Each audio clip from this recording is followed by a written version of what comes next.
My name is Goshen Carmel, and I'm currently a filmmaker and a photographer.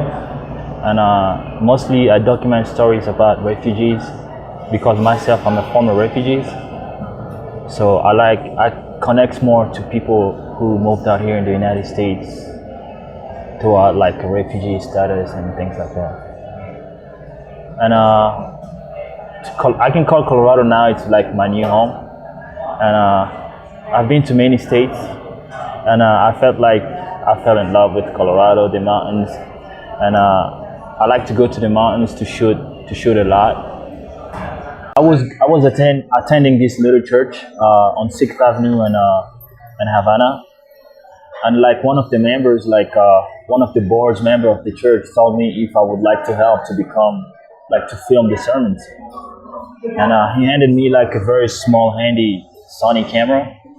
And I was so intrigued. It was my first time holding a camera and looking at people through the camera. And ever since I've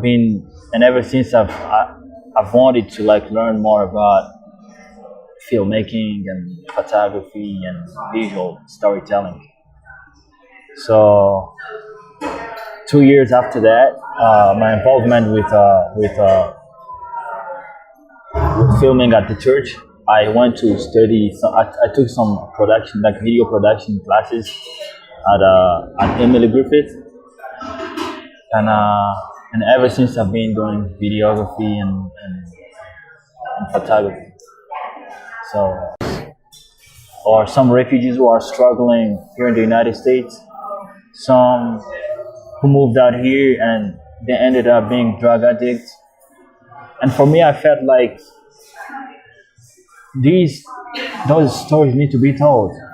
Like, these are some of the youth that used to have like a great childhood where they came from, and when they moved out here in the United States, and it's a different society, a different system. Where they come from, they never been exposed to weeds, they never been exposed to things like that. But when they get here, they get exposed to things like that, and it's become like a new issue. And it's kind of like move them, like they get out of they can't focus more on like their lives. So I thought that, many refugees, and they have great stories, and I wanted to tell their stories so bad. And Bridget, who has been working with me and has seen my work, and she told me, I think that you're the one who deserves to go to the White House and go to meet people at the White House and make connections. So actually, when I was scheduled to go to the White House, my mom that I haven't seen for 10 years supposed to come here in the United States, because we got separated because of war in Congo, and I ended up becoming a refugee in Ethiopia for 4 years. And after that, I moved here in 2010 in Colorado, and ever since I've never get to see my mom.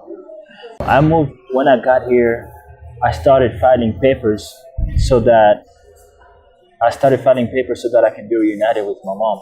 So I went to the Red Cross and I filled out papers, and I filled out all kind of like form that they might need to look out for my mom. And when I gave it to the Red Cross here in Colorado, they told me they don't want to reassure me that they may find my mom where she's at.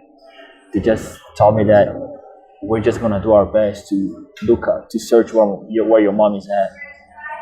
When I came back here in Colorado, I get to meet my mom now. So I was at the wedding, you see like the pickup places where they pick up people. I was just there, and my brother came with his car and pulled over, and my mom rushed out of the car and she hugged me, and was just so emotional, because the last time that I saw her, I was like too young. I was super young, and when I saw her, it was like, this is like the most beautiful thing in my life. Like I get to go to the White House. I get to meet my mom that I haven't seen for 10 years, and it's just one of those feelings you can't